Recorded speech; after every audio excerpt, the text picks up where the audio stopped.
Welcome to Jihad 2.0. This time it's Sabotage. Hey, everybody, I'm Steve Green with Bill Whittle and Scott Ott. This is Right Angle, brought to you by the members of BillWhittle.com. Gentlemen, the People's Conference for Palestine met in Detroit, surprise, on the location over the weekend.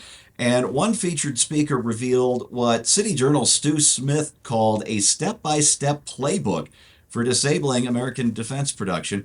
This is Aisha Nizar of the Palestinian Youth Movement told attendees, and by the way, there were a couple of those squad members in attendance. I don't know if it was at this speech, but actually at the larger conference, how to sabotage production of the F-35 Lightning II. That's America's premier stealth strike fighter, and not just ours, actually. It's in high demand from a bunch of NATO countries, South Korea, Japan, Australia, Israel. Anyway, according to this young lady, and I use that term lightly, F-35 production functions off of this just-in-time logistics process.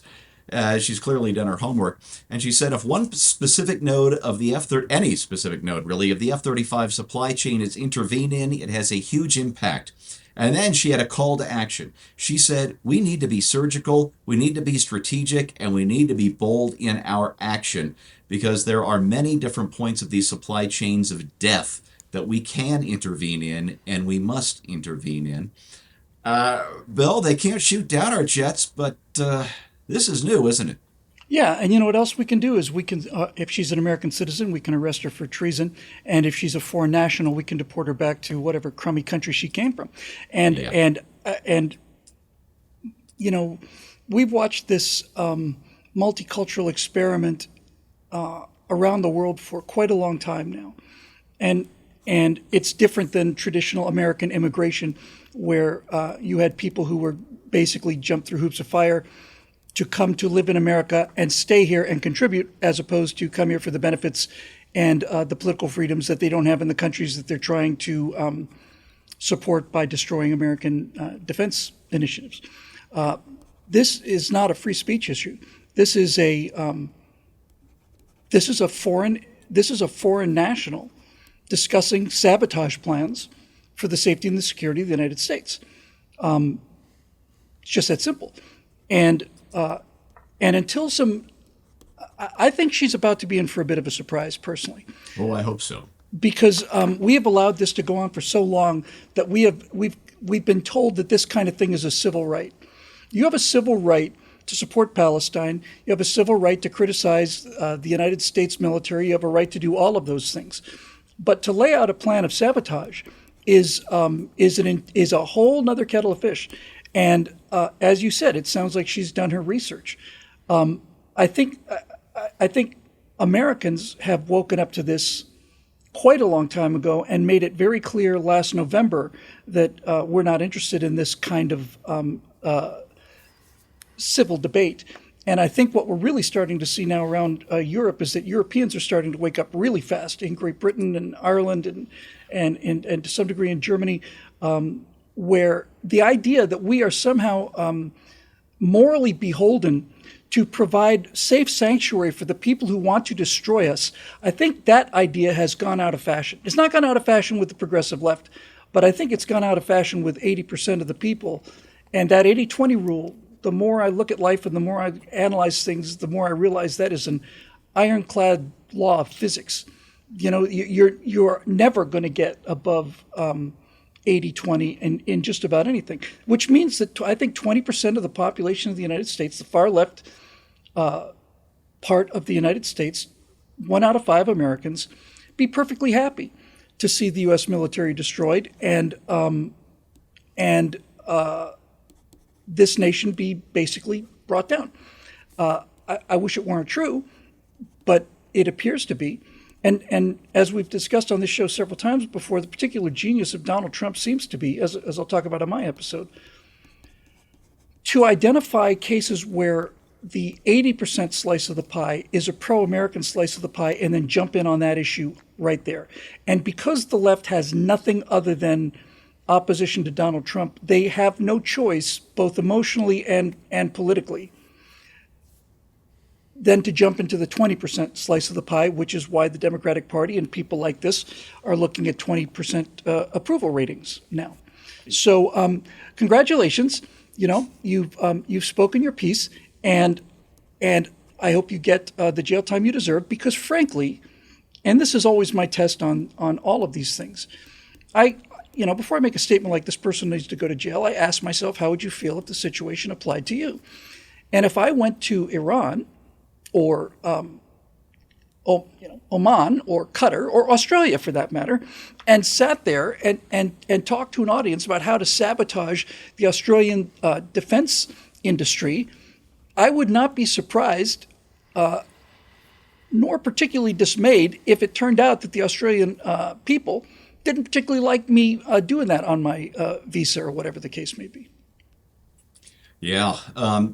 Okay, Scott. Thank goodness for Stu Smith, the guy from City Journal who caught this and posted all these clips on X over the weekend. He said if federal agents are paying attention, Aisha practically handed them a roadmap. She listed her allies by name. I'm going to name them here too. Palestinian Youth Movement, Bay Area, the Arab Resource and Organizing Center, and the U.S. Palestinian Community Network. And, Stu said, pointed to their coordination. Scott, incitement, conspiracy, I can think of a whole list of possible charges, but I see you taking notes furiously. So instead of a real question, I'm just going to let you loose. So I'm assuming some of these may be tax-exempt organizations. I would think so. NGOs are the name of the game these days. Yeah. 501c3 kind of organization. I also, because I don't know this person who's making these statements, but I would assume if members of the squad, as we call them, who are members of Congress, were at that same event, that right after this person was played off the stage, the members of the squad would stand up and say, ladies and gentlemen, obviously we have freedom of speech in this country, but I want to say to you in no uncertain terms that sabotaging the military of the United States of America is unacceptable.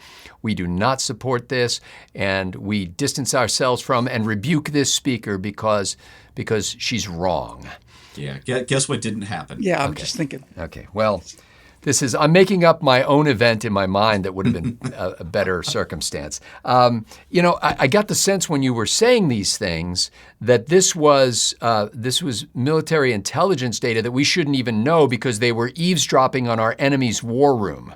That's exactly what I was thinking too. Exactly. Like this is, how are we hearing this? And apparently this knucklehead is stupid enough to stand up and say her treasonous comments in public. But I'm with Bill on this one. I just think at the very least, she gets a very close escort for a long time where we are following her around and making sure that she has no capacity to be able to carry out the kinds of things she's talking about. I would also suggest that if we found out that someone were trying to stop our production of the F-22, did you say? F-35. F-35. F-35 of the F-35. Obama stopped production of the F-22. If we knew that an enemy was trying to stop production of the F-35 by sabotaging the logistics network and the just-in-time parts acquisition. This is something enemies would do in wartime. I would politely remind them that we still have some functional F-35s who are capable of conducting very surgical strikes on particular targets. Now, Scott, just to be fair, there's only about 1,200 of them. We're down to our last 1,200 of them? Yeah, we had about 1,000, I want to say, about 6 months ago of the brand new fifth generation stealth fighters, and we not only have them, we got a bunch of them. Yeah. And those aren't all of ours. The UK's bought some, Japan's bought some. But the USAF has over 1,000. They practically sell themselves. Well, and let me just say, too, the most positive thing I can say about this person is keep talking in public places. You know what would be an appropriate punishment for this person? Both the Blue Angels and the Thunderbirds have a 2-seat version, which is usually a training version, which they use to take a sort of dignitaries on there. I think this person ought to be put in the back seat of an F-16. No charge, complimentary. Absolutely, and strapped in. And then I think we ought to take the head of the lead of the Thunderbirds, Thunderbird 1, and I think we ought to say to him, just go up there and ring her out a little. You know, just give her 8.5 minutes of 9G turns, and let her know what she's dealing with. And then show her where her house is and what it looks like And from then the she- sky. There you go. Now, guys, I'm not saying your ideas aren't without any merit, but have you considered a Pinochet helicopter ride? Ooh. That sounds like a kind of wine. And for viewers who aren't familiar with those, you can run a search for that after the show. Let me just say this: Scott was talking about keeping a close eye on this young lady, Aisha Nazaire, I believe her name is. But the thing is, it's not about her. The thing about jihad is that holy war, it doesn't require a formal declaration. It doesn't even require what poli-sci nerds like me call a state actor, a government. All that's needed is a dedicated holy warrior or two, or, even just a lefty comrade who's willing to kill, die, or sabotage for the cause. We like to think that Israel is the front line in this fight against this global jihad, and I guess that's true, at least to a certain extent. But there are no front lines, and Nazar and her ilk want to bring it here in the most direct way possible. I'm thinking back to June, during the Israeli-Iran air war, when Israeli agents were able to take down Iranian air defenses by sneaking into the country with a few drones and operating them from, right there. So the question isn't whether something like that happens here, but when. Yeah. Because we've got people committed to the cause, and they're speaking about it openly in Detroit, Michigan. That's your right angle on that, brought to you by the members of BillWhittle.com. Thanks for watching. We'll see you next time.